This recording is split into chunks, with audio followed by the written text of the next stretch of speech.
Hello friends, आप देख रहे हैं आपका चैनल शेयर बाजार विद आयुष।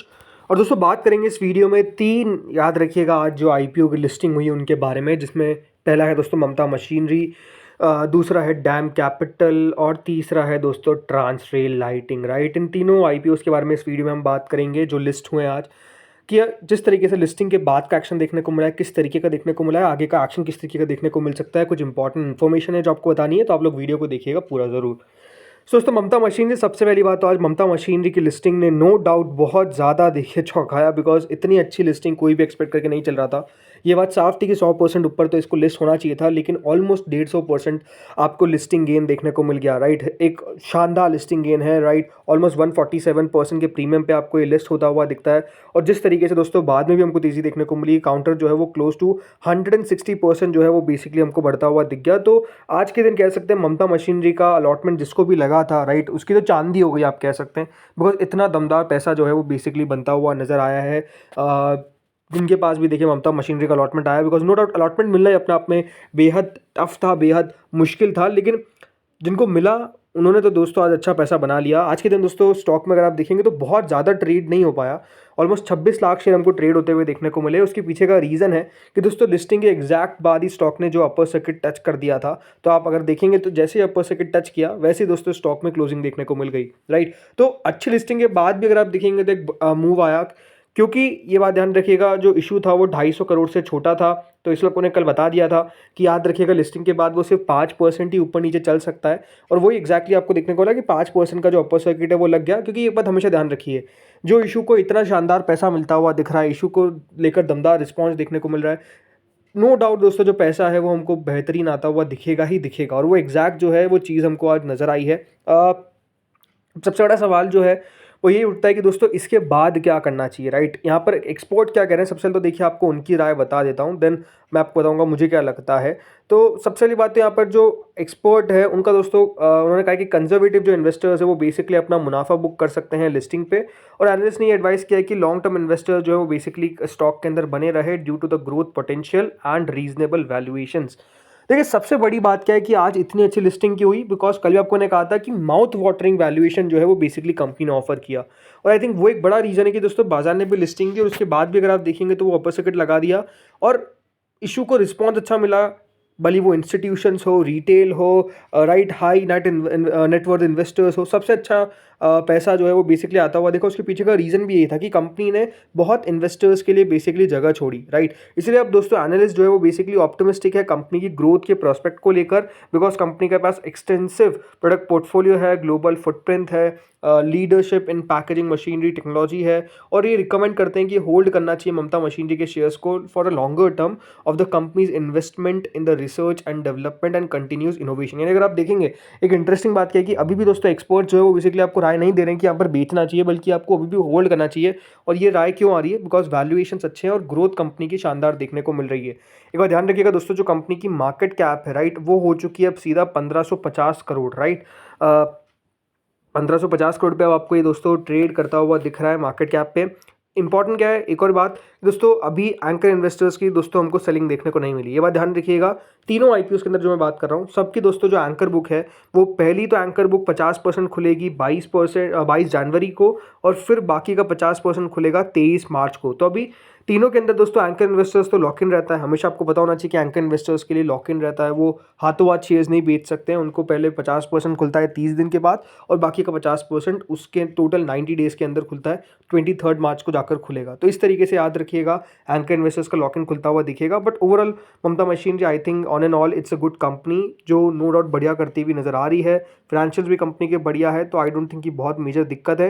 हाँ, इन वैल्यूएशंस पे तब भी अभी खरीदना थोड़ा सा मैं कहूँगा दोस्तों यहाँ पर जल्दबाजी होगी, थोड़ा सा वेट एंड वॉच करना चाहिए, स्टॉक को सेटल होने दीजिए। देखिए आज अपर सर्किट लगा है, बहुत चांसेस है कि जब मंडे को खुलेगा तब भी अपर सर्किट लगा दे, बट अगेन कितने दिन तक अपर सर्किट लग सकता है। और बहुत बार दोस्तों जब फिर गिरेगा नहीं, तो ये बात ध्यान रखिएगा, फिर लगेगा सीधा लोअर सर्किट, तो वो आप ट्रैप ना हो जाए। इसलिए थोड़ा सा वेट एंड वॉच करना चाहिए, थोड़ा सा स्टॉक को सेटल होने दीजिए। जब स्टॉक नॉर्मल ट्रेड करना चालू करे तब जाकर दोस्तों एक विचार बनाइए कि आपको लेना है कि नहीं लेना है। बट अगेन इन लेवल्स पर थोड़ा सा वेट एंड वॉच मुझे लगता है कि करना चाहिए, राइट। अगली कंपनी दोस्तों आते हैं जिसका नाम क्या है, इसका नाम है दोस्तों DAM capital advisors, right. DAM capital advisors की भी दोस्तों लिस्टिंग हमको अच्छी देखने को मिली, एक्सपेक्टेशन से थोड़ी सी नीचे जरूर आप कह सकते हैं जो लिस्ट आपको देखने को मिला। लिस्टिंग आज के दिन जो हुई है वो याद रखिएगा 39% के प्रीमियम पर हमको देखने को मिली, बट उसके बाद भी अगर आप देखेंगे तो काउंटर में तेजी देखने को मिली, तो कह सकते हैं वो जो गैप था वो कवर किया। ऑलमोस्ट दोस्तों स्टॉक ने आज का जो हाई बनाया वो 456 का बनाया, उसके बाद शेयर जरूर हमको फिर नीचे भी आता हुआ दिखा, 416 तक आता हुआ दिख गया, बल्कि आज के दिन का लो 392 का आपको देखने को मिलेगा, जो शुरुआत की दौर में लग गया था, ये साफ बात है। बट हाँ, ओवरऑल उसके बाद काउंटर में एक अच्छा मूव देखने को मिला, स्टॉक तेजी से ऊपर गया, और वो जो कह सकते हैं गैप था ना कि जो ग्रे मार्केट बता रही थी वो कंपनी ने कवर कर लिया, और उसका थोड़ा सा वापस शेयर नीचे आ गया। लेकिन बड़ी बात क्या है दोस्तों, डैम कैपिटल में आज अच्छी लिस्टिंग देखने को मिली। कंपनी की मार्केट कैप जो है वो क्लोज टू 2940 करोड़ हमको देखने को मिली है। आज के दिन 434 लाख शेयर्स हमको ट्रेड होते हुए नजर आए। इस पर दोस्तों जो एक्सपर्ट्स है उनका जो व्यू है वो आपको बता देता हूँ। तो देखिए, एक्सपर्ट्स मान रहे हैं कि कंपनी के अंदर ग्रोथ की ट्रेजेक्टरी है और आउटलुक क्या दिया गया। तो पहली बात तो एनालिस्ट ने ये सजेस्ट किया कि बुक करना चाहिए आपको partial profit on listing gains while retaining some of the shares for the longer term. मतलब ऐसा नहीं है कि सब का सब बेचकर आपको निकल जाना है, कुछ ना कुछ तो आप रखिए, क्योंकि डैम कैपिटल का स्ट्रॉन्ग मार्केट प्रेजेंस है, ग्रोथ पोटेंशियल कंपनी का बढ़िया है। और जिनको नहीं लगा है ये बताया गया कि थोड़ा सा वेट एंड वॉच करें, डिप्स जब आए तब बाइंग करें। डैम कैपिटल की लिस्टिंग से आज एक बात साबित होती है अच्छी लिस्टिंग से कि देखिए इनकी मार्केट पोजीशन जो है वो डेफिनेटली काफ़ी स्ट्रांग है। एक लीडिंग इन्वेस्टमेंट बैंक आपको पता ही है, कंपनी लगातार ग्रो करती हुई दिख रही है। कंपनी के आगे प्लान्स भी है कि किस तरीके से और अपने आप को एक्सपांड करते हुए नजर आएंगे, भले वो रिटेल ब्रोकिंग हो, इंस्टीट्यूशनल ब्रोकिंग हो, जो भी है कंपनी जो करती हुई दिख रही है, राइट। आप समझ सकते हैं कि बढ़िया ग्रोथ की एक्सपेक्टेशन यहाँ पर पूरी है। अगर ओवरऑल इन्वेस्टर्स को यही एडवाइस किया जाता है कि कंपनी को ट्रैक करना चाहिए, कंपनी की परफॉर्मेंस को ट्रैक करना चाहिए क्लोजली, और डिसीजंस जो है वो बेसिकली अलाइन होने चाहिए आपके इन्वेस्टमेंट गोल के हिसाब से।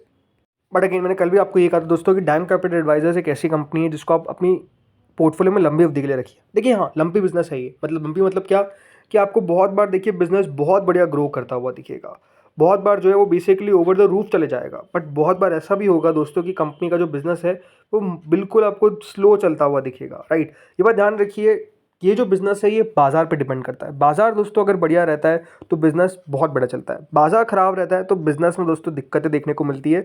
बिकॉज नो डाउट लोग पैसा उतना ज़्यादा रेज आपको करते हुए नज़र नहीं आएंगे, QIPs कम होती हुई नज़र आएगी, IPOs कम होते हुए नज़र आएंगे।